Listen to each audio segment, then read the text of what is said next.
I'm Erica. Who's up for a game of Brain Drain? The rules to this one are very simple. Use every single part of your brain to get your team to guess the answers to the questions. You're my team!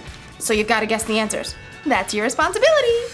Responsibility is showing you can be trusted with what is expected of you.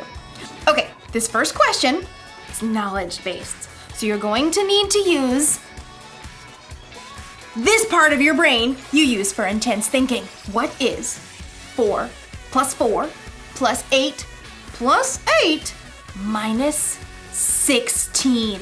You have 10 seconds. Go!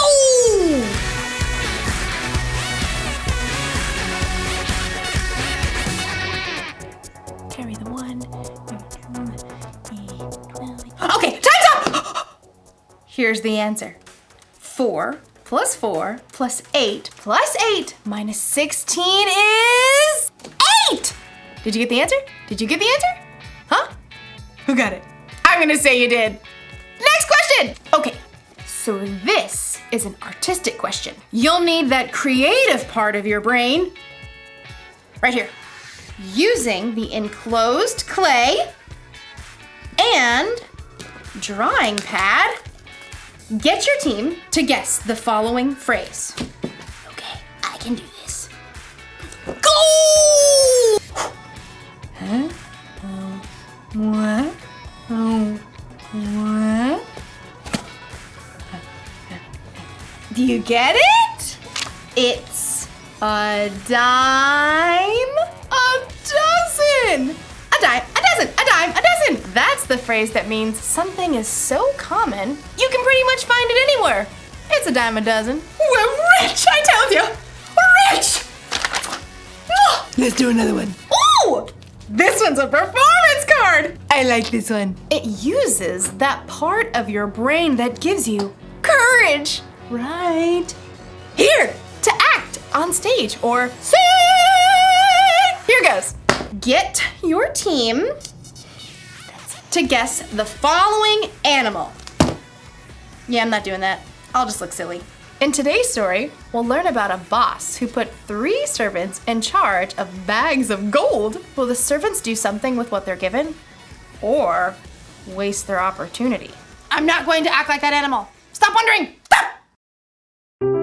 The Bible. It's 66 books of history, stories, letters, and poetry that fit together to form God's one big story.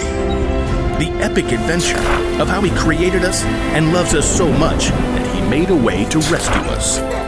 As we travel through the Bible, from Genesis to Revelation, we discover people who met God and found their lives changed forever.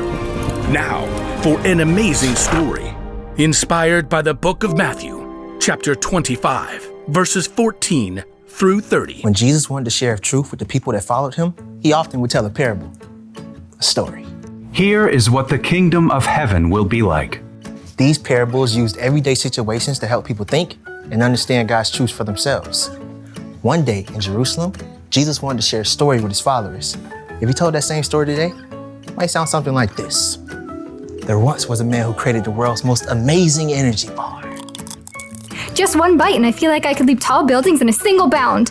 What is even in these? If I told you, I'd have to leave you stranded on top of Mount Everest. The man did such a good job of selling the energy bars, he soon became wealthy.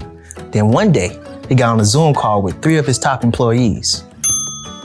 Zane, Ren, Murray. Yes, sir. Right here. Murray, Says he's here. I don't hear him. start your audio, Murray. Oh, hey, I was finishing the movie. I've called you together for an important purpose. I'm going offline. You're what? Completely screen-free. I'm going to travel the world for a while. Hike Everest, cross the Sahara, dive down to the Mariana Trench, miles beneath the ocean, all fueled by my energy bar, of course. Dude, that is far out. Literally. The rich man had carefully studied his employees and knew what they can handle. While I'm gone, I'm leaving you in charge of my money. Zane, I'm sending you an encrypted key to access my gold account with 5,000 credits. Oh, excellent. Ren, Here's an encrypted key to access my silver account with 2,000 credits. I'm on it. Murray, check your inbox for an encrypted key to my bronze account with 1,000 credits. That's it. That's it. I'm going off the grid. Immediately, Zane accessed the money from the gold account and put that money to work. He hired scientists and designers to create a suction shoe that would keep a rock climber from falling. I call it the fly shoe. The fly shoe sold as nearly as fast as the energy bar. Zane soon made his money back, and more.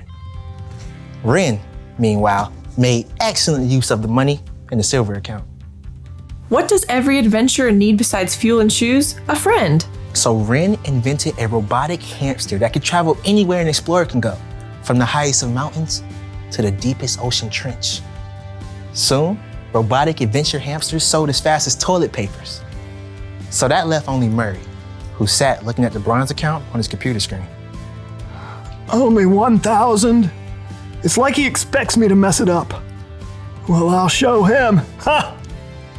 So Murray took the money out in coins and stashed them in a giant bag. Then late one night, dug a hole in his backyard, stashed the bag inside, and covered it right back up. Great. Now all I have to do is go back inside and watch Netflix. After a very long time, the rich man returned from the wilds.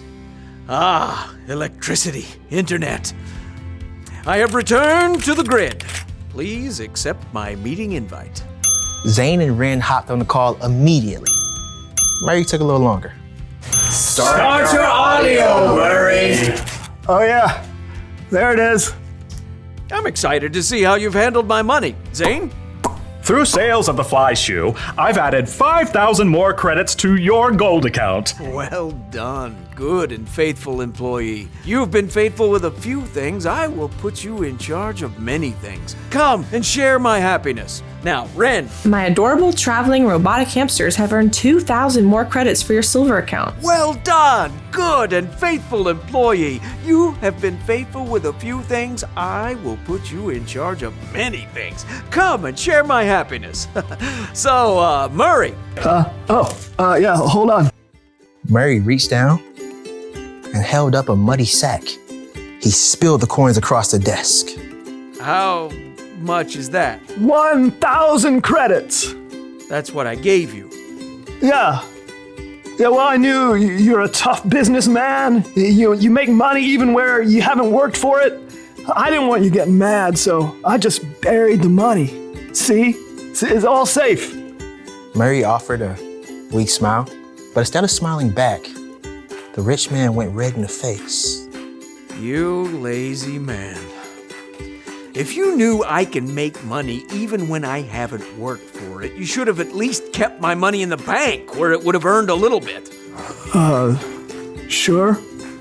The rich man turned to his personal assistant and ordered. Take Murray's credits and give them to Zane, who already has 10,000 credits. Oh, and take Murray off my payroll immediately. The message of Jesus' story was clear. If you are responsible for what you were given, you'll be given more. If you wasted it, you end up with nothing.